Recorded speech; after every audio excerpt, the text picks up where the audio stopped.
เฝ้ารอในวันสงกรานต์วันวานจะสิได้เห็น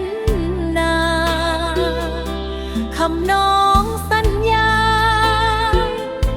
ที่ได้เว้ากันเถื่อนี้อ้ายสิจากไปทำงานวันผ่านไปหวังใจ